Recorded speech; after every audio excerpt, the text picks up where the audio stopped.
Thank you very much for inviting Martyn and I to give you a flavour of what it's like to be a Police and Crime Commissioner 1 year on. You've seen my background on the chart there, and I suppose the bit that's really important for me is the work I did in the past with homelessness, for which I read drug, alcohol and mental health, basically. And also the magistracy. That's what brought me to that. But in preparation for the role, I found it very useful to attend some of your seminars in the past and to complete the A to Z commissioning course, which I sat in my flat for a good 5 or 6 hours, if not longer. And I shan't tell you how many times I had to do some of the modules. Anyway, one of your speakers back in 2012 was, of course, Nick Herbert, who was the principal advocate in government for this role. Perhaps actually some of you were present at that and may, like me, to sit and reflect on the path the role has taken and how that matches with the role that he envisaged when he spoke from this lectern back in 2012.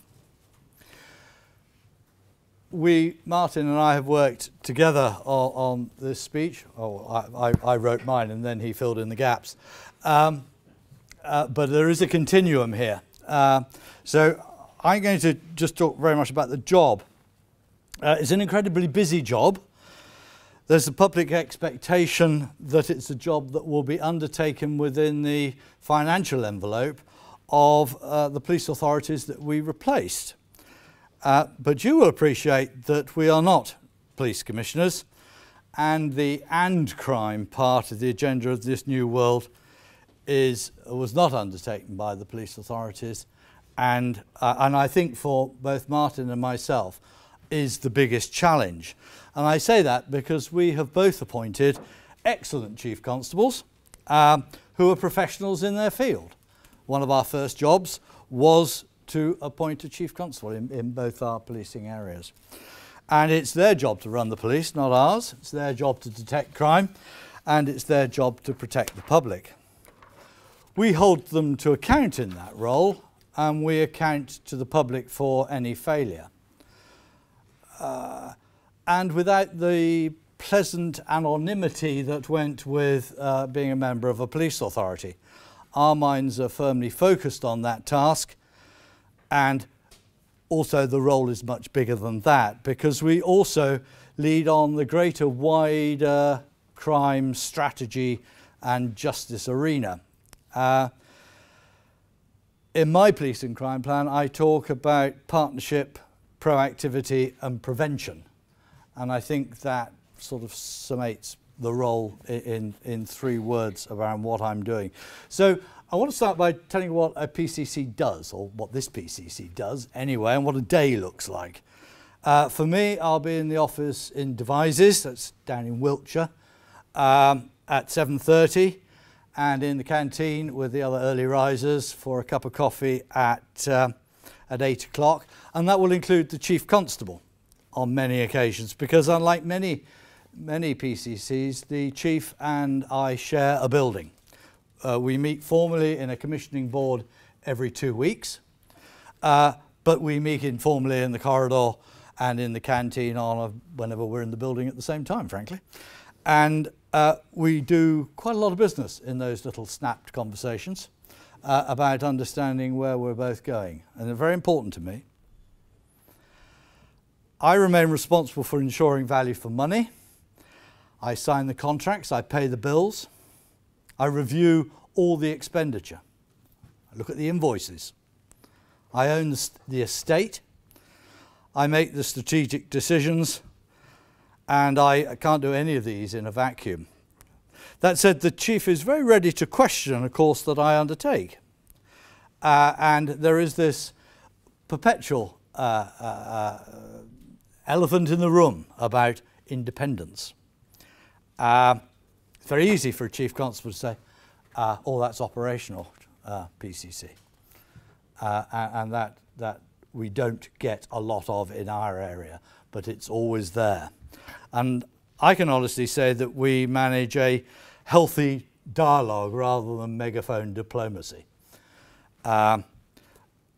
It can be a tricky relationship to manage, and I suppose in the first instance the Chief Constable had to give me all the money he thought was his, and that came as a bit of a shock, and I gave him quite a lot of it back, I have to say, but we've set that going forward.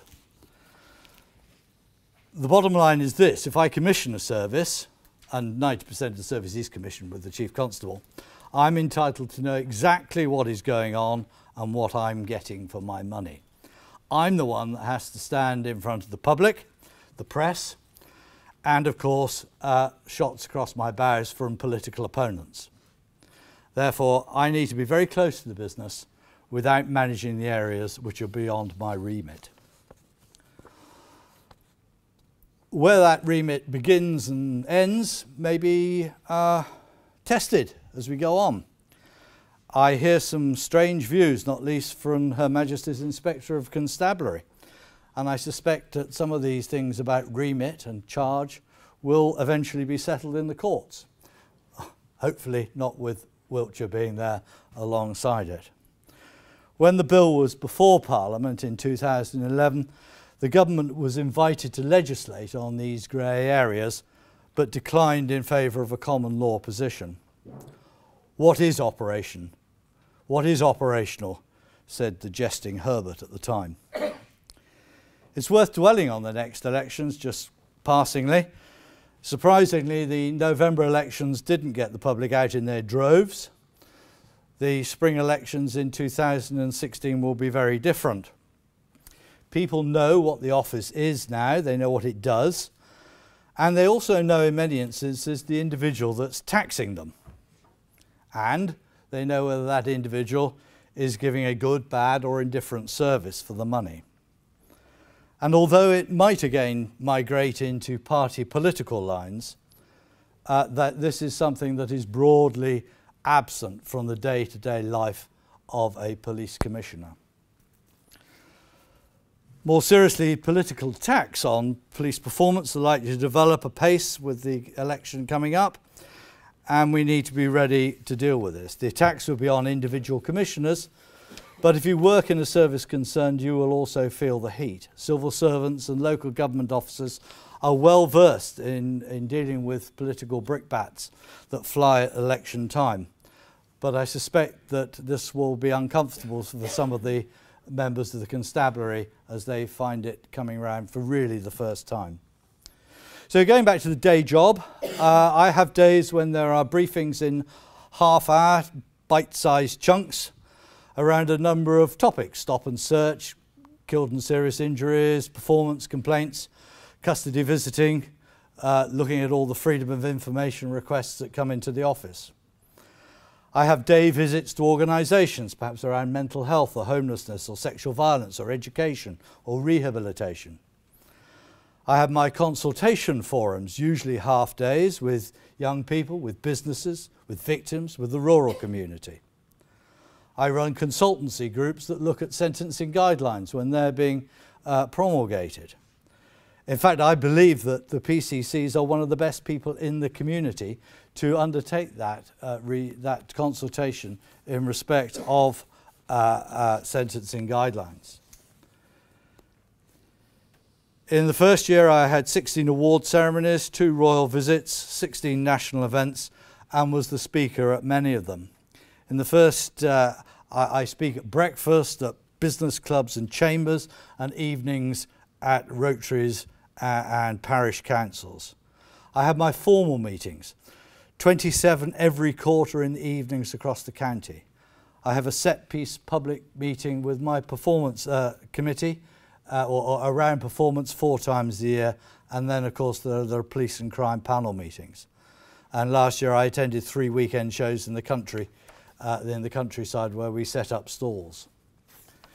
I mentioned my formal contact with the Chief, and in Wiltshire, where we're really lucky, we just have 2 local authorities, I meet with the leaders of those local authorities every month. There is a service alliance between the authorities and the constabulary in Wiltshire, and we share the buildings, we share the IT, we share the project management, all in a spirit of public service provision. The 5 PCCs, Martyn included, 5 Chief Constables in the region, meet for a full day every month. And whilst our regional collaboration could be an awful lot better, I think we're moving forward in the southwest at a pace that others would like to emulate. Unlike the police authorities, formal meetings are very limited, and I estimate that in Wiltshire we're saving over £100,000 a year by not having meetings with large agenda papers and bundles of papers. I do have seats on the right boards in the county, and in particular here I would mention the local criminal justice board and the 2 health and wellbeing boards, and of course the community safety partnerships. But obviously the central job to this is commissioning, the clues in the title. And to remind me of that, in addition to the oath that's pinned on my wall, I also have a picture of the commissioning cycle that came from that excellent course that I undertook that you put on in the first place. These are the things that I do every day, each day. It came as a bit of a shock to the constabulary that not all the money raised in the grant or precept was going to them. Obviously certain monies came across my office on day one, youth offending money and so forth, and we passported that out back in the first year. But I also discovered that the constabulary was giving £300,000 plus to the same organisations as I was giving them to. So we took all that back as well. And I suspect, from what Martyn's going to say in a minute, I need to dig a bit deeper in Wiltshire because he took back more. Funding issues do dominate, and to date in Wiltshire we've lost 17.5%, and by 2016 our grant from central government will be down by 23%. And even as this year, you know that we've been top sliced, that new in thing, top slicing for the IPCC, for Her Majesty's Inspector of Constabularies and the National Innovation Fund. I use the word National Innovation Fund because I set up an innovation fund in Wiltshire with £1 million back at the start of the year. This has funded 22 projects to date, with applications for an over 71, including the local authorities and the police. The funding included a joint project with probation to offer supervision and intervention to enable the rehabilitation of those coming out of short-term custodial sentences within Wiltshire. And we've also put in an IDFA for young people and more work around education for drugs and alcohol and relationships for young people. And I've also worked with the Centre of Justice Innovation funding neighbourhood justice panels, which now were being trialled in Swindon and have now been rolled out right across the county. I mentioned the word independent earlier, and that reminds me of the early appointment of an independent complaints adjudicator who monitors for me the complaints made against the force, and also on behalf of the Chief Constable makes recommendations in the Chief Constable's adjudication role, which we think is equally important to put a light into that process. More to come on that, and I'm now working with the Chief to establish an independent ethics committee or ethics and standards board to look at the whole of that arena within the constabulary. I've now run out of time, so I'm going to just skip a little bit and just talk about one thing that I think is kind of important as we go forward. And I talked about the regional work that we are doing. We're doing a lot more in the region. Martyn and I are both pretty regionalist people. But alongside that, you've got the National Crime Agency. It has been born and it is up and running.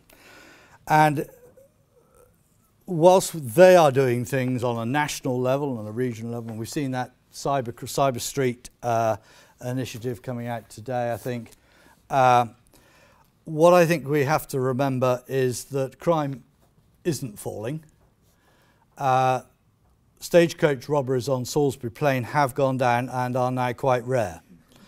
But cybercrime is endemic. That is obviously not reported or counted locally, it goes national. Roll the clock forward a few years and I read the role of the PCC having a strategic oversight on local crime and disorder. the sort that's currently dealt with by the magistrates or by non-judicial resolution. Indeed, as we go further forward, I could see, you could almost say, local constabulary, Wiltshire, Dorset, equals those low-level, annoying, antisocial crimes that are dealt with in the magistrates' court or by neighbourhood justice panels or by community resolution.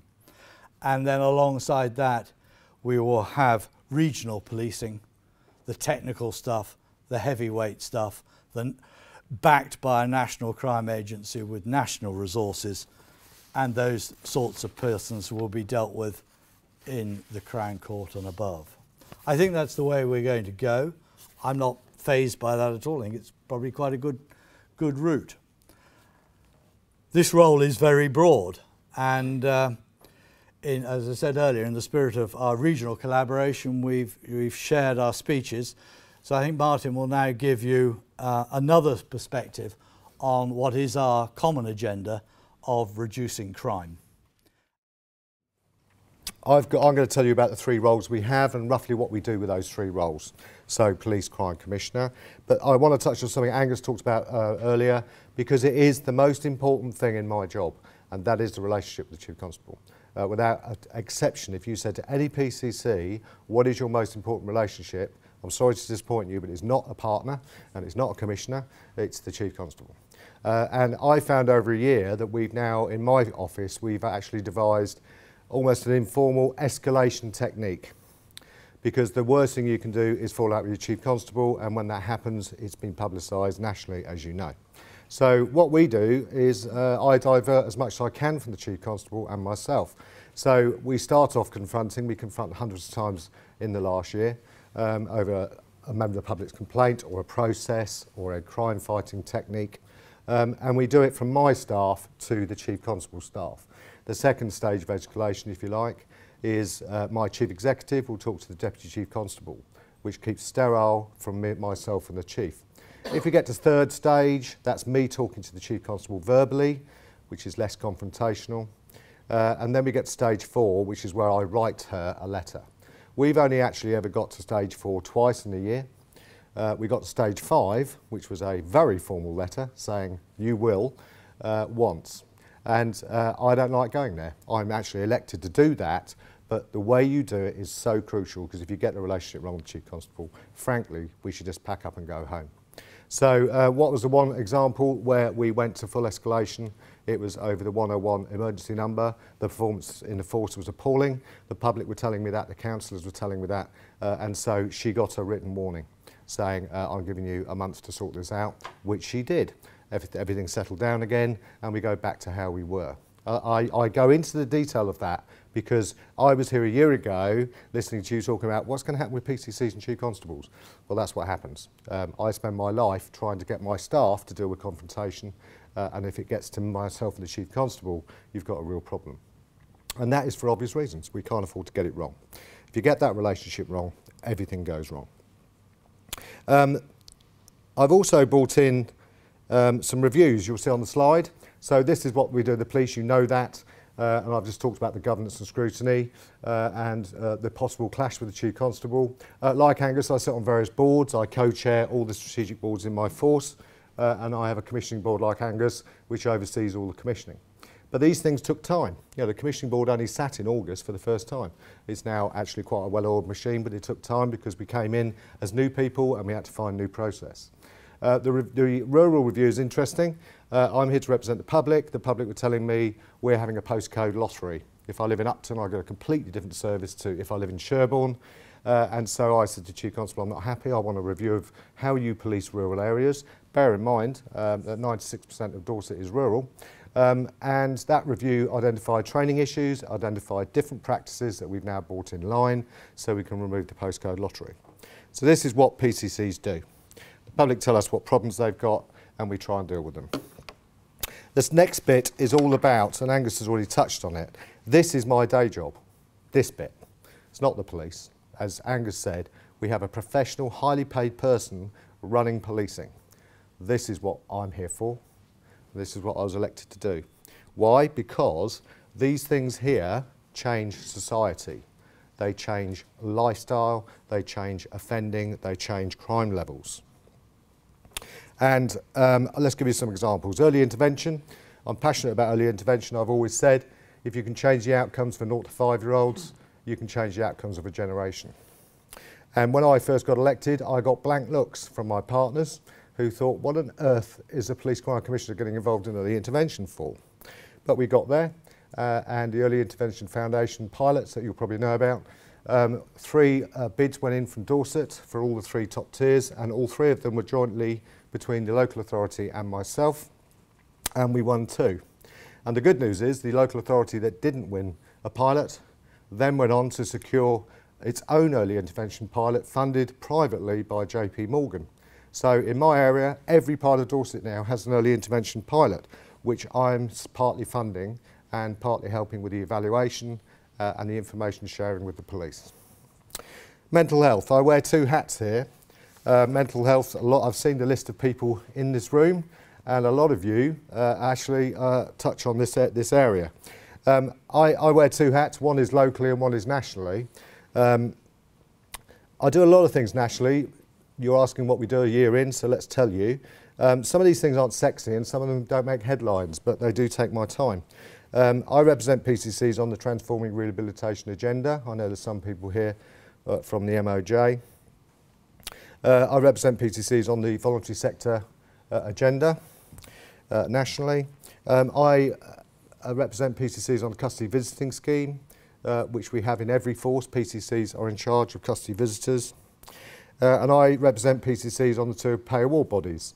So tomorrow morning, in fact, I'm at the Pay Police Negotiating Board, and I also sit on the Police Staff Council. So these are boards that set the paying conditions for police officers and police staff. And most of those, as I say, aren't sexy and will never get any publicity. I'm also one of the 3 PCCs, I represent independent PCCs, on the ACPO review, Association of Chief Police Officers. Obviously, when PCCs were elected, the government took away the funding for ACPO. And the landscape changed. 14 months ago, there was ACPO and the government. And now you've got ACPO, PCCs, the National Crime Agency, the College of Policing, and the government. And so the role of ACPO has to change. PCCs now fund ACPO, and so I'm one of the 3 PCCs nationally looking at how we reshape ACPO and make sure they still have a place on the chessboard in the new chess game. But the one thing I do nationally which does attract attention, and arguably is my most important job, is I chair the mental health group for PCCs.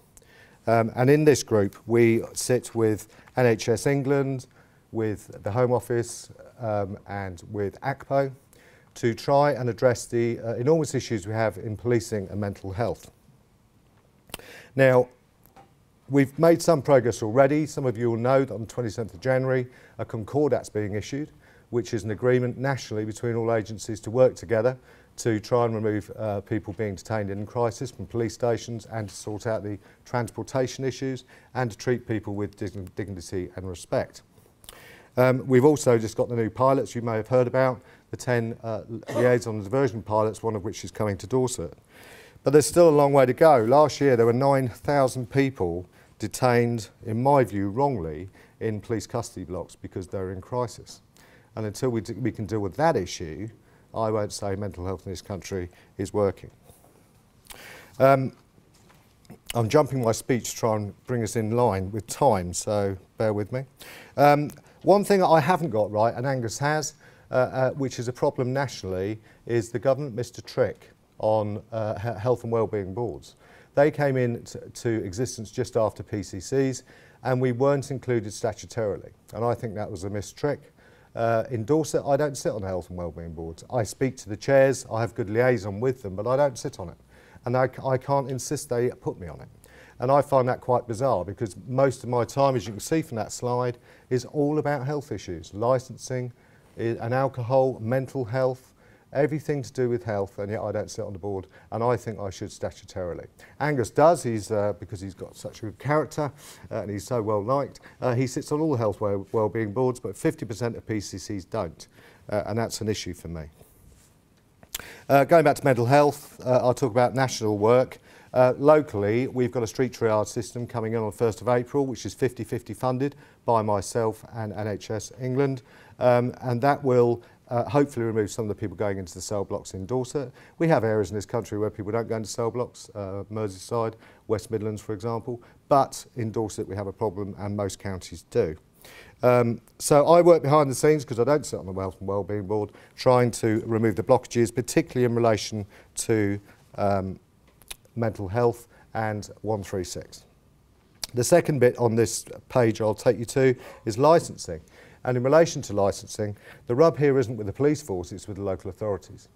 I believe passionately that Bournemouth Football Club pay for their policing. And I think licensees running nightclubs making millions of pounds should pay for their policing too. The problem is that I can't invoke that levy, it's a local authority levy. Likewise with MROs, early morning restriction orders, I think most people agree, most professionals agree that the licensing hours have gone too far. We have people walking around drunk at 7 o'clock in the morning in Bournemouth and Weymouth because the clubs are open till 7 in the morning. And what's that about? So MROs, early morning restriction orders, can restrict the time. I would happily bring everything back to 3 AM, but I can't because their local authority are allowed to invoke them. So we have a rub in Dorset where I'm saying to the local authorities, bring these levies in, bring these MROs in, reduce the amount of vulnerable people who are going to become victims, offenders, or both on the streets of Dorset, and I can't make them. And that's an interesting analogy, and it's an interesting challenge. So, neighbourhood justice panels is on there as well. Angus touched on these. We have 2 pilots already in Dorset, and we're trying to bring a 3rd in to pull. The beauty of the panels is the public love them, the victims love them.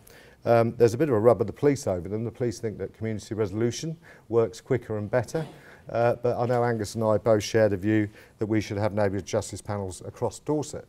Interestingly, we both just met the policing minister this afternoon to discuss neighbourhood justice panels. CCTV is on there because of the disparate systems we have. 14 different local authority CCTV systems costing about £6 million a year. I got everyone around a table and said, we're all facing cuts. We want a standard system of CCTV across Dorset with one database where everything's stored, and you could save yourself about £3 million. Some of them have volunteers, some of them have paid staff. So I'm bringing everyone together to try and streamline our CCTV and along the way save a lot of money. The data sharing, case management, I know Mark's here somewhere. Where's Mark? Over there. Okay, this is what PCCs do. They bring people together, they join up the dots. We in Dorset, and I've got sign up now from everybody involved in risk and harm, all the local authorities and other agencies, we all want to go to one database so that we don't get a Climbier or all the other famous cases, and we all know that the famous cases all relate to poor communication between agencies. So we're all working together now to go to one software system, and in fact, while Angus was speaking, I've just got a text. We've just got the funding from the government, from the Innovation Fund to do that.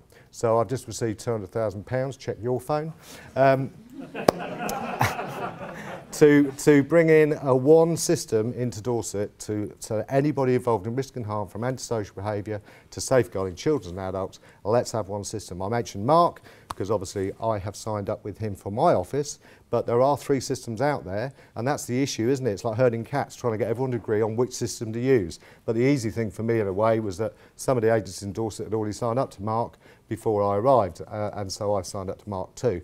But frankly, I don't care which system it is. Mark, shut your ears. But I do care that we have one system, and to get the funding 10 minutes ago by text has made my day.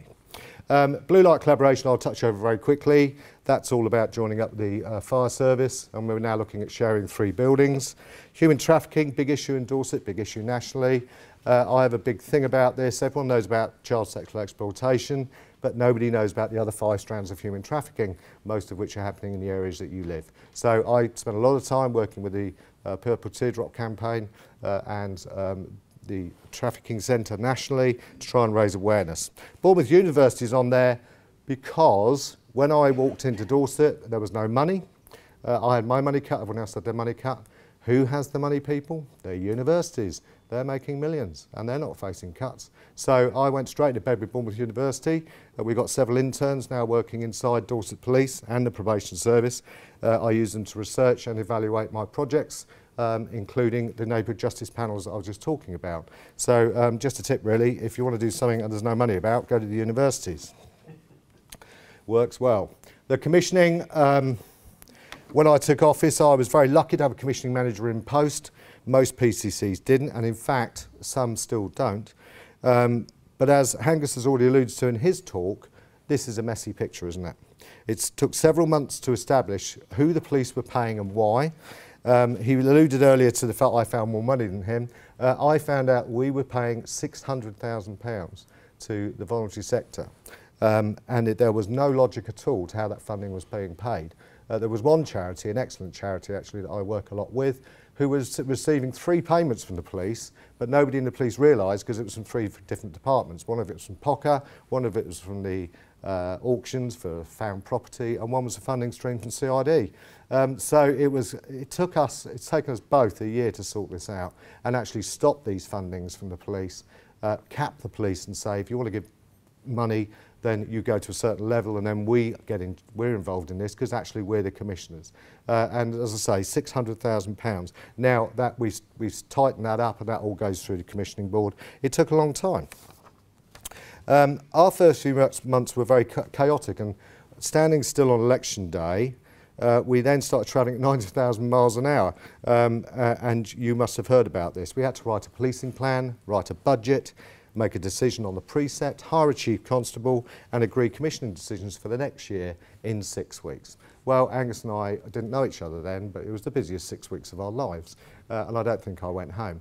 I made the decision, rightly or wrongly, to keep everything as it was for a year because of that huge perfect storm with everything coming together. Some PCCs, to their credit in some ways, said, no, we're going to commission now, we're going to change the funding streams, and I said, you know what, there's too much going on, I need to find my feet, let my commissioning manager find her feet, and I will pay everything as it was this year for next year. And so that changes obviously in April this year. We are now, the CSP's now applied to me for funding out of the Community Safety Fund, but I've had to take some of the Community Safety Fund away to pay for things that CSPs don't deal with, for example, through the gate services and prisons. Now, some of you here would say, well, hang on, the MOJ are going to do that. Well, we're still waiting to see, aren't we? And until I find that out, I'll keep some money back just in case. The victim funding, I noticed there's a few victim commissioners here. Very complicated scenario, a bit like transforming rehabilitation, but we're getting there, and Dorset's going to be one of the wayfinders. And the reason we're one of the wayfinders is that my biggest achievement, I think, in a year that I've done is to set up a Victims Bureau, the second only in this country. So now victims in Dorset who have a crime committed against them have one place to go to and one point of contact. Because I have that Victims Bureau, it means that I can say to the MOJ, I want the funding early, let me be a wayfinder. I can commission services quite easily because I only have one place to go to. So that's what we're doing. Our expressions of interest are going out this month. And we will be commissioning our victim services in Dorset 6 months earlier than most people. So we commission from October next year, or this year, in fact. And like Angus, I have changed the way the police accounts are presented. The police accounts, when I got elected, were extremely confusing and didn't reflect the proper funding streams that we have. Because like Angus, actually, I'm the person who holds purse strings, I get the funding, and the government have rolled most of it now into one grant, but there's still other funding coming in, and that like victim commissioning, for example. And so the funding all comes to me, the accounts show everything comes to me, and then about 97% of that will go to the Chief Constable to commission the policing services. And you know, it's a moving landscape, isn't it? Our funding, when we got elected, my funding was 258,000. In a year, my funding this year, I'm expecting to top 2 million. And it's just growing all the time. And in fact, in our meeting with the policing minister this afternoon, we both said, why aren't appropriate adults owned by PCCs? It's a mess. Appropriate adults, you know, who commissions what, where do the funding streams come from? In Dorset, there are 5 different agencies funding appropriate adults inside cell blocks. through one commission contract. It's a mess, and they should sit under PCCs, and that's what we said to the policing minister today. So it's still a moving landscape, and things are still evolving.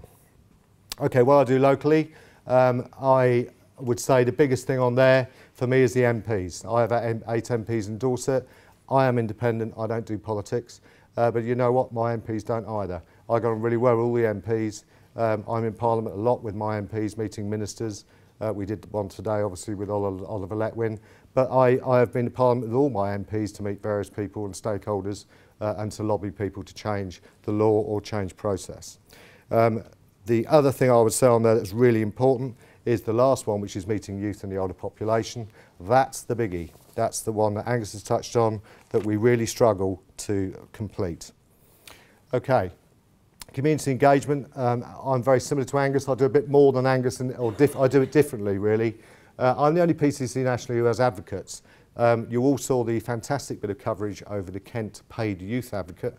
But I don't pay mine are volunteers. But I identify areas of the community that need advocates, and I then appoint people who live and work in that community to be my eyes and ears. They don't represent me, they don't make decisions for me, they're not deputy PCCs, but they are advocates who listen and email me once a week to say this is what's going on in that community. And interestingly, you'll see that my first advocate was in Boscombe, which you won't know, but it's the most deprived ward in the southwest of England. The second is Polish, because Polish is a second mother tongue in Dorset. And I would think if I'm standing in 3 years' time, if you're good enough to invite me back, I will have a Romanian advocate. Older people's advocates, I've got those by linking into the POPs, which is a strategic alliance between partners and the voluntary sector in Dorset, looking after the older population. Why reinvent the wheel? I use their staff as my advocates. Victims forums, I meet victims of crime, and interestingly, like Angus has mentioned this, we both do this, but I have forums and I have surgeries with victims, so they can talk to me in private, or they can talk to me in a forum. But interestingly, about a month ago, a lady came in and told me her story, and she had been failed by every part of the system. You could not find any part of the system that had worked. It was embarrassing to hear. From the first time she reported the crime to the court appearance, everything went wrong. So I took her to the Chief Constable, and the Chief Constable did a double take when I said, I'd like you to meet someone. But the victim sat there and bravely told her the same story that she told me. The Chief Constable was nearly in tears, was very embarrassed. She apologised on behalf of the force. Processes have changed inside the force, and now the Chief Constable and I are lobbying the courts and CPS to change their process too. So victims forums are really impactful and really work well. The victims' website, I've put their website on social media. We are just bringing in a one-stop shop website for victims in Dorset, so that whether you're a victim of antisocial behaviour, a broken fence, a historical sexual abuse victim, or a murder victim's family, you can go to one website and be signposted to where to go. I'm very aware I'm running out of time. Some successes: crime is down 8%. I won't take the credit for that, the police force do. I will take credit for the second one though. When I was elected, Dorset Police had the lowest detection rate in the country. The local newspaper summed it up for me. 1 in 5 criminals is caught in Dorset. That was unacceptable to me, it's unacceptable to the public. So I set one of the few targets. I only set 3 targets, and one of them was get better at catching criminals. I'm giving you 3 years to catch 1 in 3. Well, in a year, we're now catching 1 in 4. So I'm really impressed with that. We've gone from 20% detection rate to 25% in 1 year. And that's because the police changed their process. They introduced Operation Advance, completely different way of working. Detectives now own everything. And Sussex, for example, did this approach years ago, but Dorset were behind the curve. So Dorset have changed their investigative techniques. Their catching of criminals has gone up by 5% in a year, and we've still got a long way to go. We still have another 8% before I'll be happy. The Victims Bureau I've told you about. We've changed recruiting. We're now recruiting again in Dorset. And I retained the Marine section because the Marine community lobbied me loud and hard for it. So I tell you this because Angus is very much about what he does, and I'm very keen, and we were both keen, that you actually know what impact we have on communities and on policing. And the volunteers, Angus touched on this, we both firmly believe in volunteer capacity, you know, the public of the police and the police of the public, and we have really made an impact in Wiltshire and Dorset in a year. I've doubled the amount of volunteers coming into Dorset Police. There are now over 100 roles the public can volunteer to help with, and with Special Constabulary, Angus and I have both increased our recruitment and both diversified. There are now 8 different roles you can do as a Special Constable in Dorset Police. When I got elected, there was 1. So you can now be a traffic police officer, you can be a marine police officer, you can go in CID, we have detective constable specials, you can go into the prisoner process unit, I could go on and on. We've increased the amount of roles that people can do to try and bring the public into policing. Well, last page, coming up this year, I've already mentioned it, commissioning frameworks, and one of our frameworks kicks off this month. Mobile data is coming in, body cameras, you've heard about that. We've already said we were going to do that before the Duggan case, but that's really just signed and sealed it, hasn't it? Everybody is now going to have police officers wearing body cameras. I've told you about the triage. Restorative justice conferencing, the government gave us funding for that, and I'm really excited by that because Dorset was behind the curve. And so now obviously we can have victims going into prisons to meet offenders, which I think is a good thing. And Angus finished on cybercrime, so will I. I am writing to every household in Dorset this year with a pack, which we're still devising, which will explain the whole issue of cybercrime. And I say this actually ironically, the government, the week the government launched Cyber Street or whatever it's called, their new initiative, which is excellent, but there is a real lack of awareness in Dorset. We have 1 in 3 people in Dorset are older and they don't understand cybercrime, they don't understand phishing, they don't understand online fraud, and we need to get better at it. So we are writing to everybody in Dorset to explain that and try and help people prevent being victims. The challenges for next year, most of these are obvious: the cuts, the police estate, the hubs, transforming rehabilitation. I know a lot of you here are involved in that programme. It still isn't resolved, is it? I do know one thing. I was here with Angus a year ago and we sat there and listened to the presentation and I thought there's no way they can meet those timelines. But you know what? A year on they have. And I've only seen slippage of 2 weeks, I think, in a year. So I'm hats off to the MOJ and to the commissioners because so far they're on target to deliver as Mr Grayling wants, which I'm quite impressed with, I have to say. But it is still an evolving landscape. What I care about is the mentoring of people, the mentoring of offenders, the through-the-gate services to make a difference.